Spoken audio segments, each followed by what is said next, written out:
샬롬, 지난밤 평안하셨습니까? 오늘은 2025년 9월 23일 화요일입니다.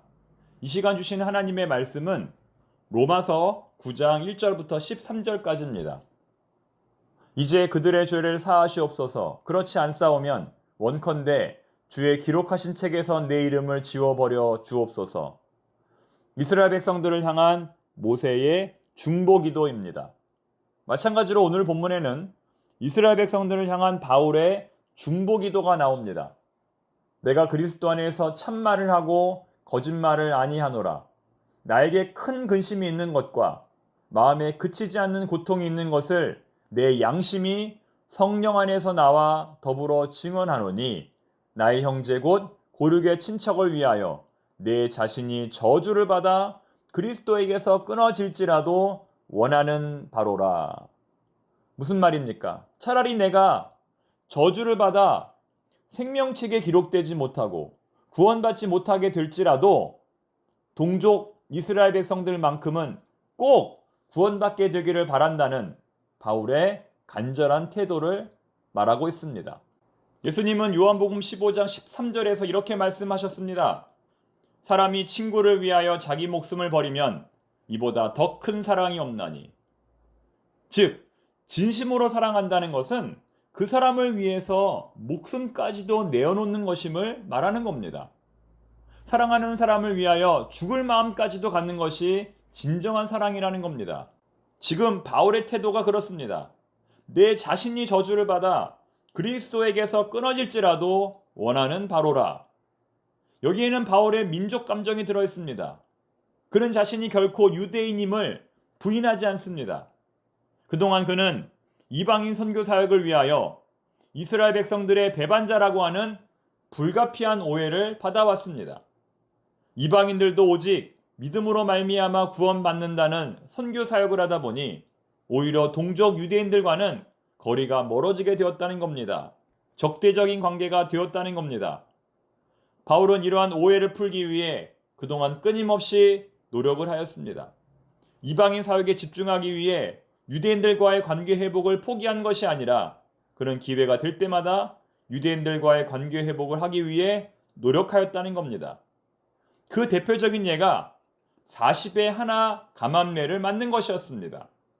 고린도후서 11장 24절을 보면 바울은 유대인들에게 40의 하나 감암례를 무려 5번이나 맞았다고 고백합니다. 왜 그는 이러한 끔찍한 매를 맞았을까요? 유대인들과의 관계를 회복하기 위해서, 그들과의 관계를 유지하기 위해서였습니다.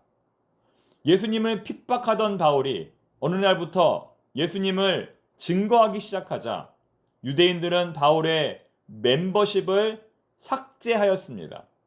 멤버십이란 특정한 단체의 구성원의 자격을 말합니다. 즉, 유대인으로서 누릴 수 있는 자격을 박탈했다는 겁니다. 회당에 들어가서 논증을 하고 설교를 하고 그 모임에 참석할 수 있는 자격을 박탈했다는 겁니다. 즉, 바울은 그 멤버십을 회복하기 위해서 유대인들과의 관계를 유지하기 위해서 스스로 40의 하나 감암매를 맞겠다고 자원했던 겁니다.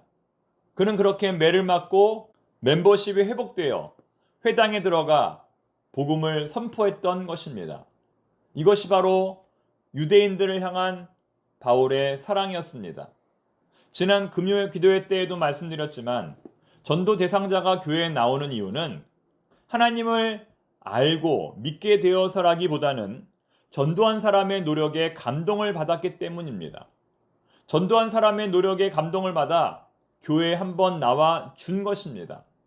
그러한 감동이 계속될 때 새 가족은 정착하게 정착하게 되는 겁니다. 하지만 반면에 교회를 떠나가는 이유도 동일합니다. 하나님의 존재를 믿지 못해 떠나가는 경우도 있겠지만 주변 사람들과의 갈등과 어려움으로 인해 떠나는 경우가 더 많습니다. 즉, 우리의 사랑과 헌신으로 하나님의 존재가 드러나기도 하고 사라지기도 한다는 겁니다. 하나님의 사랑이 드러나기도 하고 사라지기도 한다는 겁니다. 그렇기 때문에 우리의 역할이 중요합니다. 그렇기 때문에 우리가 전도하고 선교를 해야 하는 것입니다. 바울은 동족 유대인들의 구원을 위하여 이처럼 끝까지 최선을 다해 복음을 선포했음을 우리가 알고 우리 역시 전도 대상자들을 위하여 끝까지 최선의 노력을 다해야 할 것입니다. 본문 6절 이하의 말씀은 전도하다가 실패한 사람에게 큰 위로가 되는 말씀입니다. 6절 말씀 한번 읽어보겠습니다. 그러나 하나님의 말씀이 폐하여진 것 같지 않도다. 즉 이스라엘 백성들은 실패한 백성들이 아니라는 겁니다. 그러나 이러한 주장은 지금의 현실을 생각하면 매우 당혹스럽습니다. 왜냐하면 대다수의 이스라엘 사람들은 예수님을 믿지 않기 때문입니다. 대다수의 이스라엘 사람들은 예수님을 부인하기 때문입니다. 그렇기 때문에 그들은 구원에서 제외될 것입니다. 그런데 어떻게 바울은 이스라엘 백성들은 실패한 백성들이 아니라고 말하는 것일까요? 그는 이 주장을 입증하기 위해 창세기에 나오는 두 가지 이야기를 근거로 제시합니다. 첫 번째는 이스마엘과 이삭입니다. 이스마엘과 이삭, 이 두 사람은 모두 아브라함의 자식입니다. 비록 배달한 형제이긴 하지만 모두 아브라함을 아버지라고 부릅니다. 그러나 성경은 이 두 사람 중에 오직 이삭만을 약속의 자녀라고 부릅니다. 두 번째는 야곱과 에서입니다. 이 두 사람은 한 아버지와 한 어머니에게서 태어났습니다. 심지어는 쌍둥이입니다. 그러나 그들이 태어나기도 전에 하나님은 리브가에게 이렇게 말씀하셨습니다. 큰 자가 작은 자를 섬기리라. 내가 야곱은 사랑하고 에서는 미워하였다. 무슨 말입니까? 태어나기도 전에, 무슨 선이나 악을 행하기도 전에 이미 하나님께서 구원받을 자를 선택하셨다는 겁니다. 즉 구원은 행함과 조건과 능력으로 받는 것이 아니라 전적인 하나님의 선택과 주권과 은혜로 받는 것임을 바울이 증거하는 겁니다. 그렇기 때문에 구원받은 자는 자신의 공로를 자랑할 수 없고 오히려 더욱 겸손해져야 하는 겁니다.